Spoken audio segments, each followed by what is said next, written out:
Do you still have political ambitions? I don't think so, no. Do you? No, mine were rather dashed a few weeks ago. I'm so sorry about that. I dashed them myself, No, so I only have myself to blame. But do you think that's the end? Or you might try for me it is, because really? I'm much older than you. Right. I mean, it never occurred to me to really do it again, but then I saw the state of the Conservative Party and I thought, well, somebody's going to have to pick up the carnage after this, and I thought I could actually play a role in that. But it was not to be. But you are, as I say, you are younger. You could still have a political future in front of you, but I detect that you haven't, that virus in you is not as strong as it was in me. It isn't. And partly that's, I mean, I'd be interested to see what you would have felt if you'd spent 10 years in Parliament. But my sense was that the institution is very, very rotten. It sort of rots your brain, it rots your soul, it rots...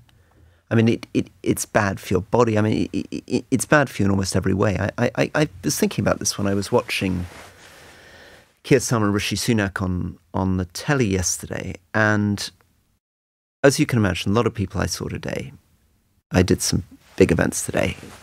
A lot of the questions are, why are all these people so hopeless? And I thought, well, they're not really hopeless. I mean, these are people who are serious, hardworking, thoughtful, probably be very successful bankers and lawyers. In fact, they were. So what is it that somehow creates this problem? And I think that's something we don't talk about enough. I think the way the parties work, the way the media works, the way Parliament works, the way the whips work, the way that we as voters work, contort these people into very strange shapes. And I was one of those people. I was contorted into a very bizarre shape. Is that part of the reason that you decided to quit, in that you felt you were becoming a person that maybe you didn't want to become? Absolutely. And I think looking back now, I tell myself that I left because I disagree with Boris Johnson, I disagree with Brexit. But the truth is that for quite a long time leading up to that, I'd become pretty unhappy with who I was. And, the signs, I'm not sleeping well, I'm becoming quite grumpy, I'm getting a lot of migraines. But it's because so much of the job is a sort of fraud. I mean, it's a fraud on the voter because you're pretending to do things you can't do, you're pretending to have power you don't have, you're claiming to know things you don't know. I mean, if you really begin to take seriously what these jobs are, they're basically impossible. And I was talking to Wes Streeting, who's going to be our next health secretary, almost certainly in a week's time. And yeah, of course, everyone thinks, Wes, you're going to come in, you're going to sort out the NHS. But you and I know there are 1.1 million people in the NHS. There are 350 million GP appointments a year. I mean, this thing is so impossibly big. It's not just that you, as a minister, maybe see 1% of the picture. You're seeing 0.00001% of the picture, and you're pretending to know it all. What have you made of this election campaign so far? Because there have been parts of it that have been very unedifying. The Conservative Party performance, I mean, all the different gaffes, unforced gaffes that they've made. It's been the weirdest election I think I've ever experienced. It's very strange, isn't it? And it's very strange because often the story is that people go into elections with a big lead and then they blow them. So Theresa May went in with a lead like Keir Starmer, 20-point lead, did her death pacts and lost her majority. But in this case, Labour hasn't really put a foot wrong, or if it has, somehow that isn't the way it's played out in the media. I mean, that's the other question. We don't quite know how much of this is objectively what they're doing, or is it that the public and the newspapers are so fed up with the Tories that the Tories can do quite a small thing and it'll be front page news, and Labour can do similar things and nobody really picks it up. I mean, what's your sense there? Do you think that sometimes it's that we're fed up, or do you just think objectively the Tories have just run a really rubbish campaign and Labour hasn't put a foot wrong? I think all long-term governments end up in this way. If you think back to the Macmillan-Eden government back in the 1950s and 60s, 13 years, Labour dubbed it 13 wasted years, just as they're now dubbing it 14 and a half wasted years. The end of the Macmillan government, there was sort of like scandals and sleaze. You roll forward to Thatcher and Major, exactly the same at the end of it, exactly the same with Brown and Blair. People don't tend to look at history in these things. And it's almost inevitable. I think the longer you stay in power, the more susceptible you are to minor corruption. I don't think we are a corrupt country, but I think in our political system there is minor corruption, possibly more so than there used to be.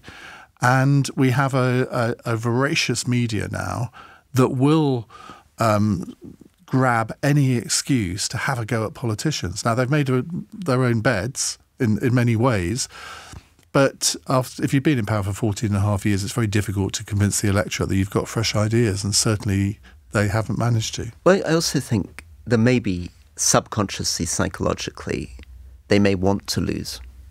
I think Rishi Sunak called this election because at some level he wants to get out.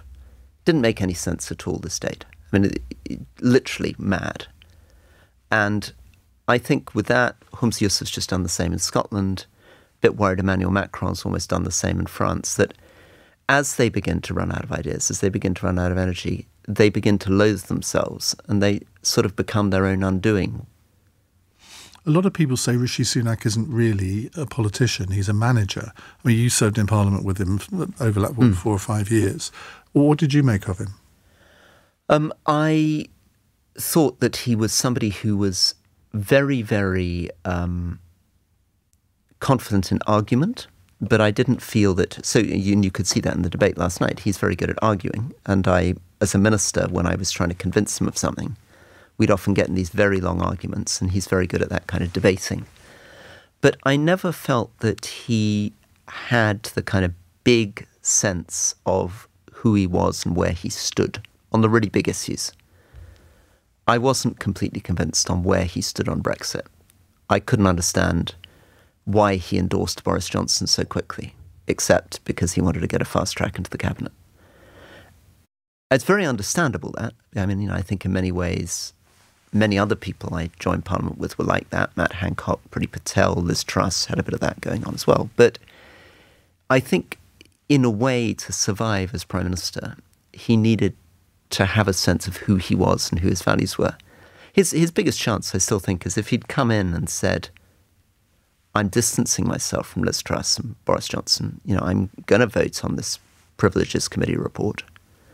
This is a disgrace. This is a new direction. I'm changing things. He might have had hope in this election. And it's that he's very good on the small stuff. He needed to be the change. That's what you're saying. He needed to be the change. And he can't win an election on a message of change by just making stuff up during the campaign. Because there were times in his premiership where he did try and be the change, and then the next week he'd make a speech where you thought, well, that's just the same old stuff that you've always been coming out with. There is no change agenda here. And this is strange, isn't it? So I'm sure, like you, like me, you were excited by what he did with the Windsor framework, the way that he managed to address the serious problems in Northern Ireland. That was a kind of brave, bold thing to do. He did really exciting stuff with the EU, like getting back into the Horizon Science arrangements. He, I think, has had very smart thoughts around education. He's quite brave on that. But then equally, he was too worried about managing the right of the party. So he brought in Suella Braverman, who I don't think he rated and kept her much too long.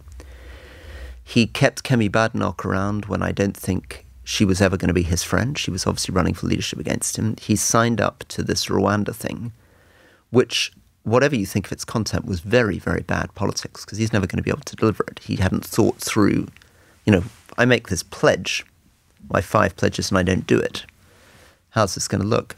And this calling of the election is a sign of the similar thing.